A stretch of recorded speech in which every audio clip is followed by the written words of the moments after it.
yang diremehkan oleh kebanyakan dari manusia. Jadi pembahasan kita hari ini membahas tentang perkara-perkara yang dianggap remeh, yang dianggap sepele oleh sebagian kaum muslimin. Padahal ini adalah perkara yang diharamkan oleh Allah Subhanahu wa taala. Perkara yang dianggap remeh padahal ini adalah perkara yang akan mendatangkan dosa. Makanya ini adalah perkara yang penting kita bahas. Dan di dalam mukadimahnya beliau menyampaikan, Fadilatul Syekh Muhammad Shalih Al-Munajjid beliau mengatakan setelah membuka dengan mukadimah dan juga dengan mengatakan kalimat amma ba'd, adapun selanjutnya beliau mengatakan fa innallaha subhanahu wa ta'ala, maka sesungguhnya Allah Subhanahu wa ta'ala farada faraidha la yazuju tadyi'uha. Allah Subhanahu wa ta'ala telah mewajibkan kewajiban-kewajibannya yang kita tidak boleh mengabaikannya. Kita tidak boleh mengabaikannya. Allah telah mewajibkan kita dengan berbagai macam kewajiban-kewajiban, maka kita tidak boleh mengabaikan kewajiban tersebut. Begitu pula dikatakan wa hadda hududa, dan Allah Subhanahu wa taala pun menentukan batasan-batasan hukumnya, la yajuzu ta'addiha, yang kita tidak boleh melampaui batas darinya. Allah wajibkan perkara-perkara yang wajib, maka kita tidak boleh menganggap remeh perkara tersebut. Kita tidak boleh kemudian mengabaikannya. Allah pun telah memberikan batasan-batasan syariat, dan kita tidak boleh melampaui batas dari batasan tersebut. Yang wajib tidak boleh diabaikan. Kemudian batasan-batasan Allah Subhanahu wa taala tidak boleh dilampaui, tidak boleh melampaui batas. Karena banyak orang beragama ini dia berlebihan. Dia terlalu melampaui batas dari apa yang telah Allah tetapkan. Nah, ini akan kita bahas. Karena Islam itu pertengahan. Islam itu adil. Materi-materinya, syariat-syariatnya itu adalah adil. Tidak berlebihan. Tidak melampaui batas. Juga tidak asal-asalan. Lalu kemudian beliau pun mengatakan bahasanya wa harrama asya'a, dan Allah Subhanahu wa taala mengharamkan segala sesuatu yang la yajuzu intihaquha, yang kita tidak boleh melanggarnya. Yang wajib tidak boleh diabaikan. Yang Allah berikan batasan tidak boleh melebihkan. Dan kemudian perkara yang Allah haramkan kita pun tidak boleh melanggarnya. Nah, ini akan kita bahas nanti. Yang akan kita bahas adalah perkara yang diharamkan oleh Allah Subhanahu wa taala. Lalu kemudian dikatakan waqad qala an-nabiy sallallahu alaihi wasallam, dan sungguh Nabi sallallahu alaihi wasallam beliau telah bersabda. Rasulullah sallallahu alaihi wasallam beliau telah bersabda. Kata Rasulullah sallallahu alaihi wasallam, ma ahalallahu fi kitabihi fahuwa halalun. Kata Rasul, apa yang telah Allah halalkan di dalam kitabnya, maka itu adalah perkara yang halal. Jadi kalau kita bicara ini halal, hada halal, maka ini harus ada di dalam kitabullah. Jadi jangan kemudian mengatakan ini halal, ternyata Allah mengharamkannya, tidak boleh. Yang Allah halalkan itulah yang halal. Halal menurut Allah, bukan halal menurut kita. Begitu pula dikatakan wa ma harrama, dan apa saja yang Allah haramkan fahuwa haramun, maka itu adalah yang haram. Yang Allah halalkan itulah yang halal, yang Allah haramkan maka itulah yang haram. Makanya halal dan haramnya menurut Allah Subhanahu wa taala. Wa masakata anhu, dan apa yang Allah diam darinya. Allah tidak menentukan di dalam kitabnya ini halal ataukah haram, didiamkan oleh Allah Subhanahu wa taala. Maka dikatakan bahasanya faqwa afiyah, maka itu dimaafkan oleh Allah Subhanahu wa taala.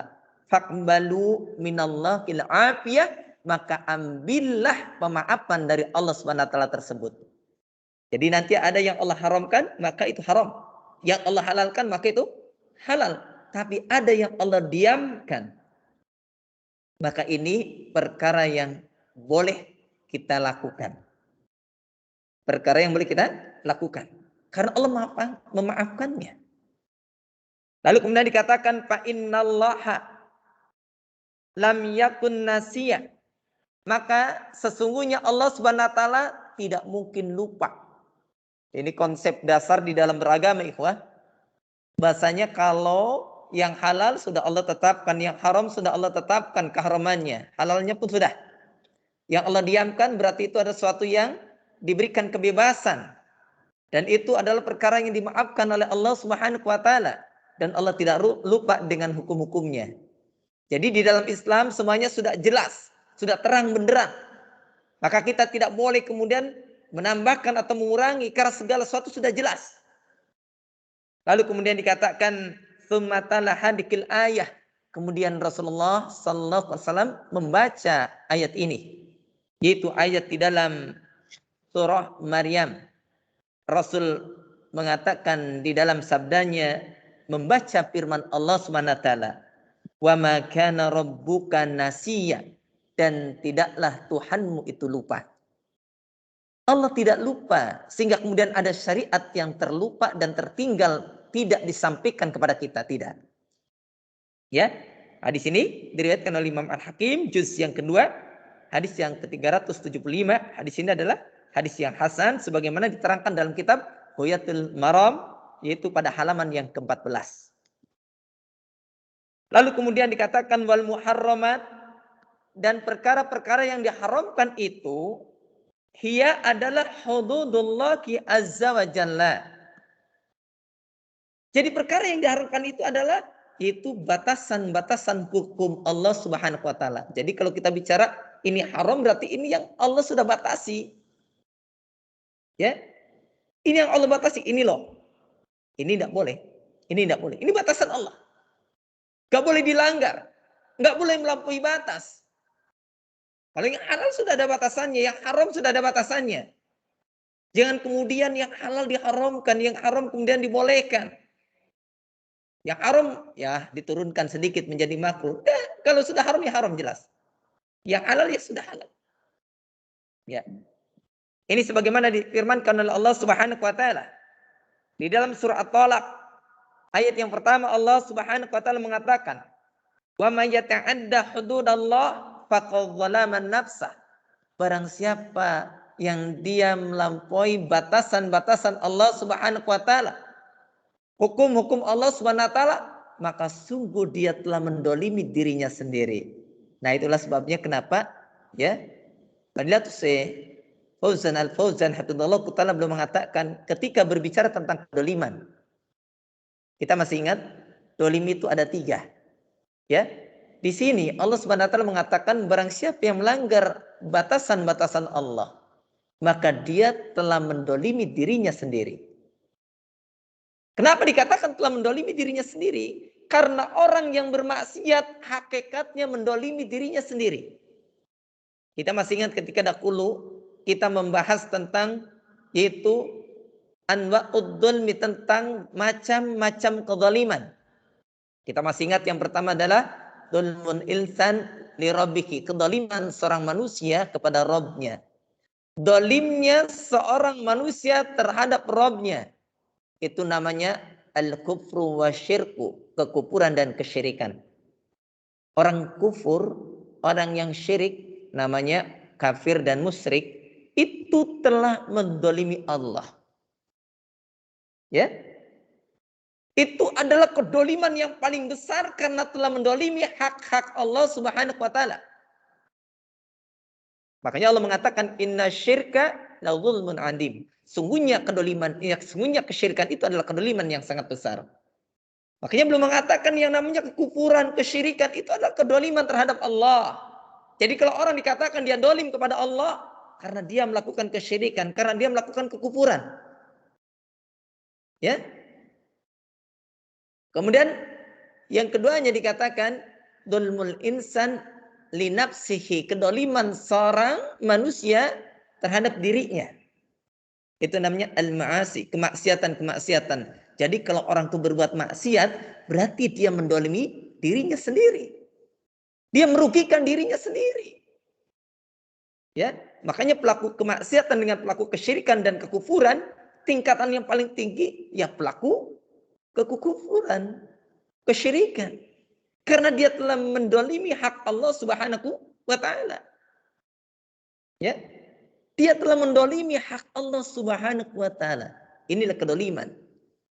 Jadi dolim terhadap diri sendiri itulah kemaksiatan. Jadi kalau orang bermaksiat, pada hakikatnya dia telah mendolimi dirinya sendiri.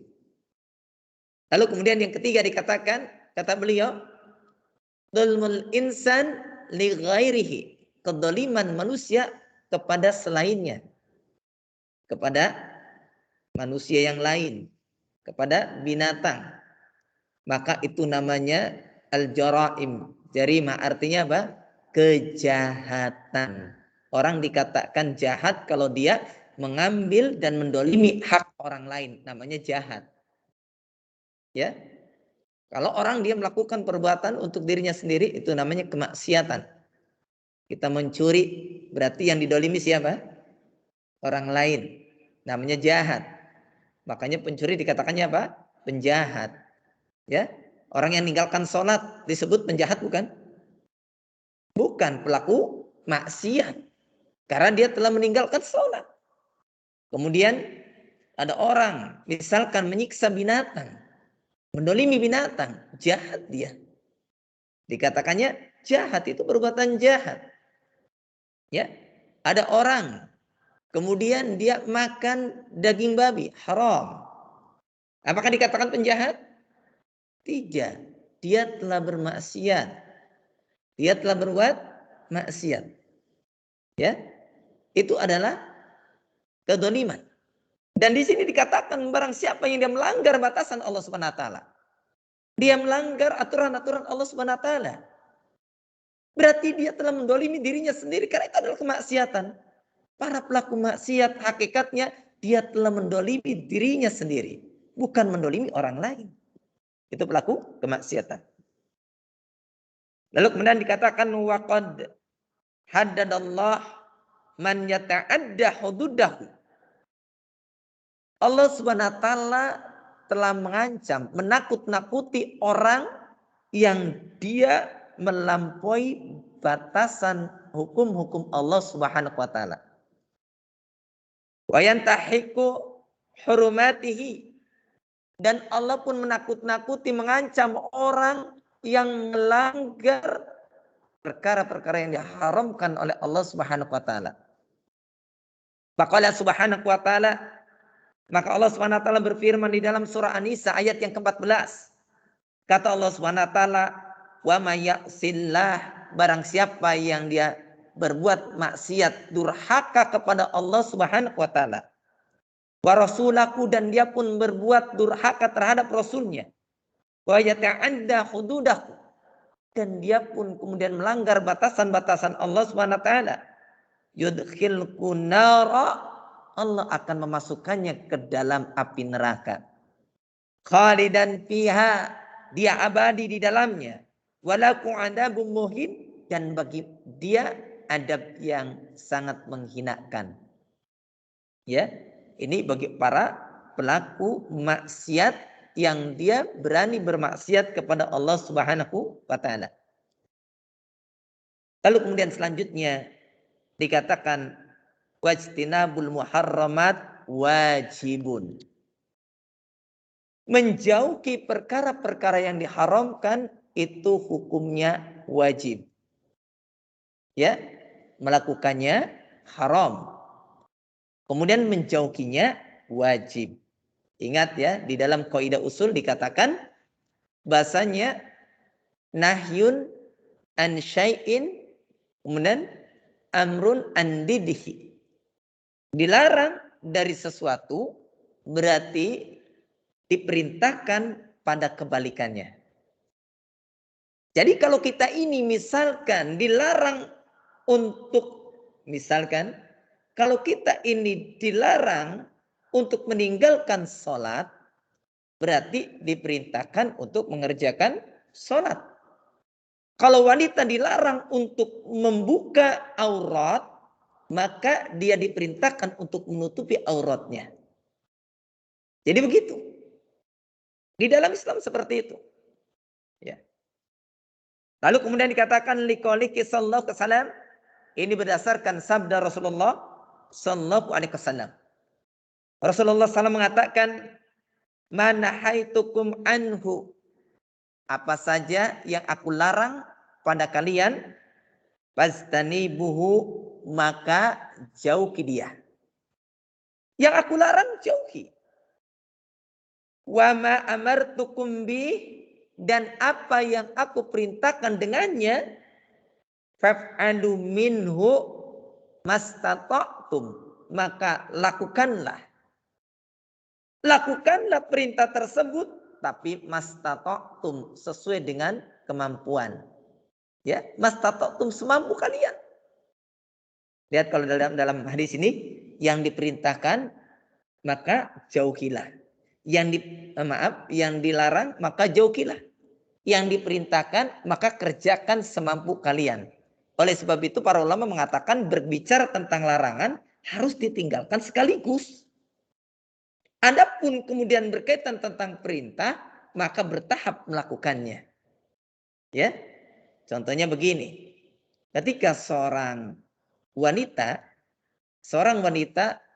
dilarang menampakkan aurat, maka tidak boleh kemudian dia sedikit-sedikit menutup auratnya.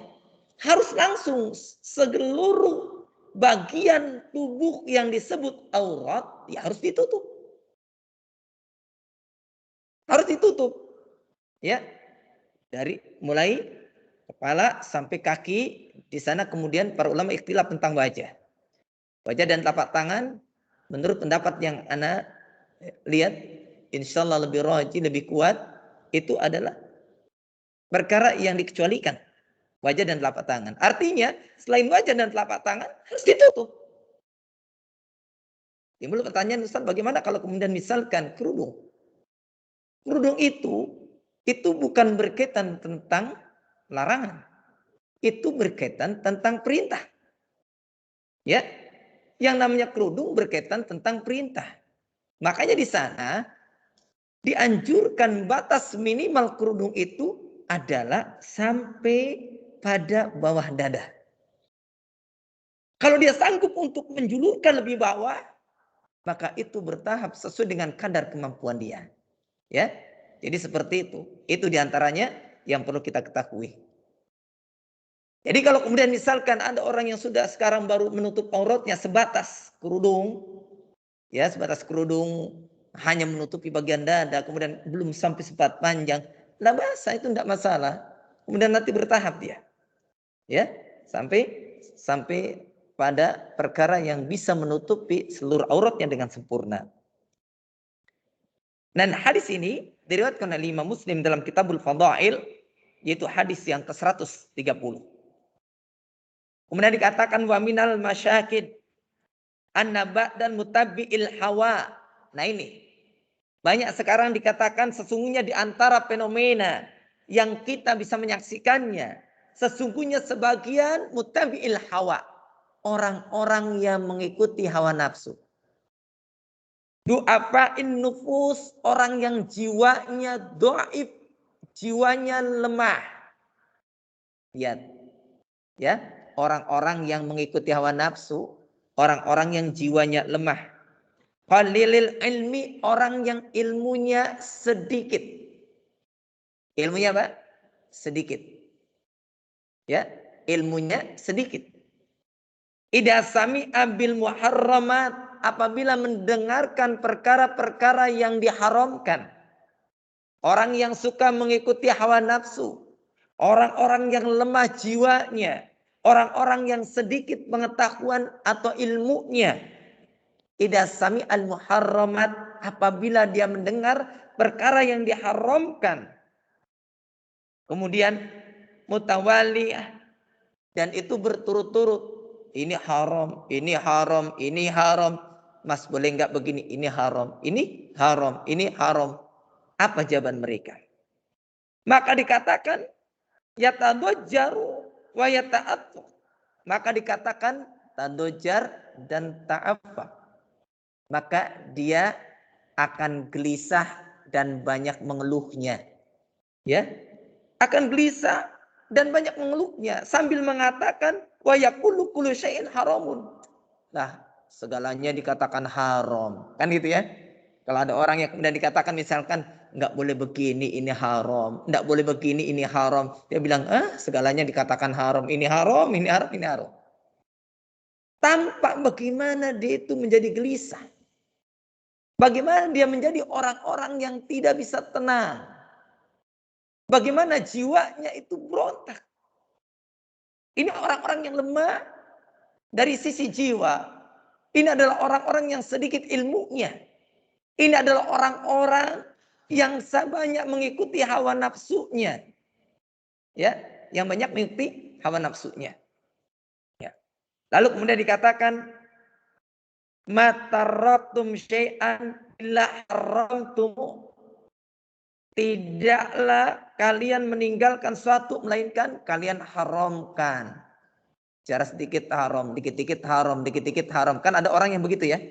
Kalau kita kasih tahu ini hukumnya begini, ini hukumnya begini. Ini diharamkan, ini diharamkan. Dia mengatakan Allah dikit-dikit haram, dikit-dikit haram, dikit-dikit haram. Betul ya? Zaman sekarang banyak orang mengatakan demikian. Iya, kalau kita akan sampaikan ini loh enggak boleh. Wah, ini enggak boleh, ini enggak boleh, ini enggak boleh. Jadi yang boleh apa? Padahal yang dibolehkan jauh lebih banyak. Tapi kebanyakan manusia yang jiwanya rapuh, yang imannya lemah, orang-orang yang ilmunya sedikit, maka mereka itu selalu berbicara seperti tadi. Kalau dikasih tahu ini hukumnya haram, ini haram, menggibah haram, mau bicara ini haram, kemudian seperti ini haram. Bilangnya, oh haram kabeh, semuanya haram. Terus yang gak haram apa? Padahal yang gak haram banyak. Ya, begitu kemudian main media sosial di sana kemudian asal main komentar, enggak boleh begitu, enggak boleh, ini enggak boleh. Ya, bahasanya coba diperhalus, jangan kemudian kasar, ini enggak boleh lagi. Kemudian di grup kemudian ngobrolkan tentang apa? Tentang perkara-perkara yang berkaitan tentang aib orang. Jangan begitu, enggak boleh. Bilang ini juga enggak boleh. Lalu grup untuk apa? Bikin grup WA untuk apa? Bikin grup ini dan itu untuk apa?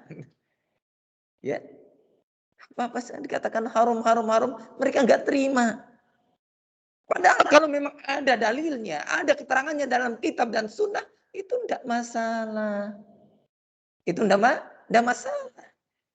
Ya. Tapi kalau kemudian misalkan tidak ada landasan dalam kitab dan sunnah, itu yang bermasalah. Itu yang bermasalah. Ya. Lalu kemudian dikatakan di sini pun bahasanya sa'astumuna hayatana. Bahasanya kalian mah membuat hidup kami tidak menjadi ceria. Hidup kami tidak apa? Tidak ceria. Hidup kami tidak lagi menjadi semangat. Wah ini nggak boleh, ini nggak boleh, ini nggak boleh. Seolah-olah semuanya terlarang. Banyak kan ya? Coba kalau nggak percaya lihat dalam pergaulan sehari-hari kita akan dapatkan seperti itu. Ya, misalkan kita ini dengan lawan jenis nggak boleh begini, nggak boleh begini. Jadi hidup ini nggak asik kalau begitu. Serba nggak boleh, serba dilarang.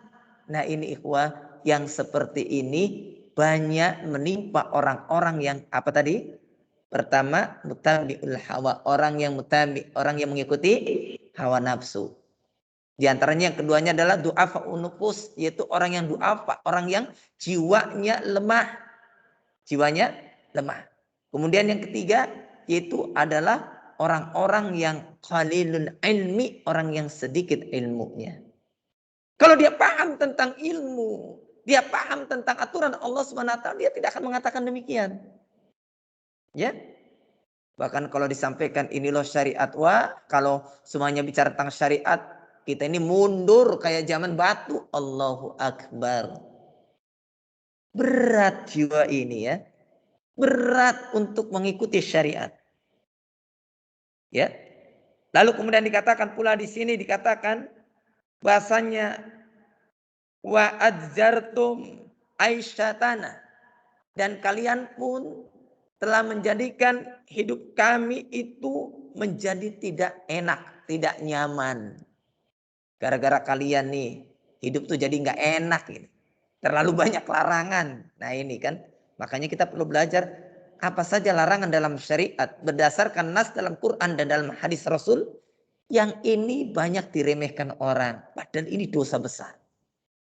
Ya nanti kita akan lihat, ini kan baru mukadimah ya. Ya, mukadimahnya saja panjang. Itu. Masya Allah, mukadimahnya panjang. Mudah-mudahan pertemuan yang akan datang kita akan membahas tentang apa saja yang dilarang tersebut. Yang manusia kemudian merasa berat untuk meninggalkannya, padahal ini jelas-jelas dosa. Kita pengen tahu kayak apa saja sih, larangan apa saja yang ini ternyata banyak dilakukan oleh kita kaum muslimin, ya. Lalu kemudian dikatakan wadoyaktum sudurana. Kalian mah banyak menyempitkan dada-dada kami. Gara-gara kalian nih, jadi kami itu merasa, duh semuanya serba berat. Seolah-olah agama itu berat, ya. Wa ma'an indakum illal haram wa tahrim. Mereka mengatakan nggak ada di sisi kalian kecuali haram dan haram. Haram dan diharamkan. Haram dan pengharaman. Jadi seolah-olah kalau kita bicara agama, mesti bicaranya haram, KB nggak boleh, KB. Makanya orang fobia, udahlah jangan bicara dikit-dikit agama, dikit-dikit agama. Mereka takut kalau disampaikan tentang syariat, ini serba nggak boleh. Kan begitu kan? Banyak. Padahal apa? Bahasanya ad-dinu yusrun. Kata para ulama, padahal agama itu mudah kok. Agama itu tidak sulit. Agama itu mudah. Wal amru wasi. Dan perintah itu luas. Perintah itu luas. Perkara agama itu luas. Apa yang sulit dalam agama? Siapa yang bilang bahasanya sholat 5 waktu itu menyusahkan waktu kerja? Wah ini gara-gara sholat kerja saya terganggu. Allahu Akbar. Bukan sholat yang mengganggu kerja. Terkadang kerja berlebihan yang mengganggu waktu sholat. Padahal kan ada waktu istirahat. Sholat tidak mengganggu kerja kok. Baru kerja sudah sholat. Baru pulang baru sudah sholat. Baru pulang sampai rumah maghrib. Baru saja makan sebentar sudah isya. Allahu Akbar. Seolah-olah hidup itu sempit oleh syariat. Padahal Allah tidak membebani kita dengan perkara yang berat. Tidak. Itu untuk ketenangan kita kok. Coba kalau kita paham tentang sholat. Sholat itu ikhwah. Itu justru untuk kebaikan kita. Kalau kita lihat pertama. Sholat itu mendatangkan ketentraman. Lihat bagaimana Rasul mengatakan. Ju'ilat qurratu aini fi sholat. Telah dijadikan penyejuk mata. Bagiku di dalam sholat. Kalau orang sholatnya benar. Yakin sholat itu akan mendatangkan ketentraman. Tapi kenapa banyak orang yang kemudian enggan untuk melaksanakan ibadah sholat? Aneh kan? Suatu yang aneh. Ajaib. Ya. Sholat dianggapnya berat. Padahal kalau benar dilakukan, sholat itu menenteramkan. Terus kita juga tahu. Wasta'inu bisabri wassalah. Minta tolonglah dengan sabar dan sholat. Kalau Anda punya masalah, lihatlah Rasul. Ketika ada masalah yang berat, maka Rasul kemudian ambil air wudhu, sholat 2 rakaat. Sholat menyelesaikan masalah, ikhwan. Justru Allah datangkan perintah sholat bukan untuk membebani kita. Itu memberikan solusi dari berbagai macam masalah yang menimpa kehidupan kita. Ketika kita gelisah hatinya, maka sholat solusinya. Ketika kita ini banyak masalah, maka sholatlah solusinya. Makanya jangan kaget terkadang ya. Kita lagi nyari kunci, pusing. Begitu sholat, oh ingat kuncinya di sana. Sampai keingetan. Waktu kita nggak sholat, sebelum kita ini sholat, muter-muter nyari kunci nggak ketemu. Begitu lagi sholat, Allahu Akbar. Kata setannya, kuncinya ada di bawah meja. Akhirnya dibatalin, dia cari kunci dulu. Padahal keliru, sholat aja dulu. Ya, itu. Solusinya ada. Dan baik dan tidak baiknya hidup kita berbanding lurus dengan sholat kita. Kalau kita sudah menyia-nyiakan sholat, kita sudah melalaikan sholat, maka hidup kita pun akan semakin susah. Tapi kalau kita senantiasa menjaga sholat, maka insya Allah Allah akan mudahkan. Ingat ya, menjaga untuk menegakkan sholat, bukan hanya sekedar mengerjakan sholat. Karena sholat mah itu menggunakannya yaitu iqamatus sholat, mendirikan sholat. Bukan mengerjakan sholat, tapi mendirikan sholat. Banyak orang sholat, tapi tidak menegakkan sholat. Hanya sekedar mengerjakan sholat. Mengerjakan sholat mah belum tentu sempurna sholatnya. Yang penting gugur kewajiban. Ya ini tidak banyak faedahnya. Tapi kalau dia benar-benar menegakkan sholat dengan benar, yakin akan banyak faedah yang dia dapatkan. Lalu kemudian dikatakan wallahu ghafurur rahim, dan Allah Subhanahu wa taala Maha Pengampun lagi Maha Penyayang. Wa munaqasah lihaula'i, dan untuk menjawab atau membantah mereka orang-orang yang menyatakan larangan-larangan Allah, aturan-aturan syariat itu menyempitkan mereka, membuat susah mereka, menjadikan hidup kemudian tidak bebas. Maka naqulu, kita mengatakan, habis ya, sudah masuk isya. Ya, berarti habis waktu kita. Apa bantahan mereka? Nanti sajalah pertemuan yang akan datang, insya Allah. Karena waktunya sudah habis ternyata. Apa bantahan? Untuk menjawab tentang subhat yang mereka katakan bahwasanya syariat ini menyusahkan. Syariat ini membuat dada kita menjadi sesak dan sempit. Maka kita akan lihat bagaimana Islam menjawabnya. Insya Allah pada pertemuan yang akan datang. Syukron, jazakumullah khairan. Wallahu a'lam bishawab. Subhanakallah wa bihamdika, asyhadu an la ilaha illa anta astaghfiruka wa atubu ilaik. Akhiru da'wana alhamdulillahi rabbil alamin. Wassalamualaikum warahmatullahi wabarakatuh.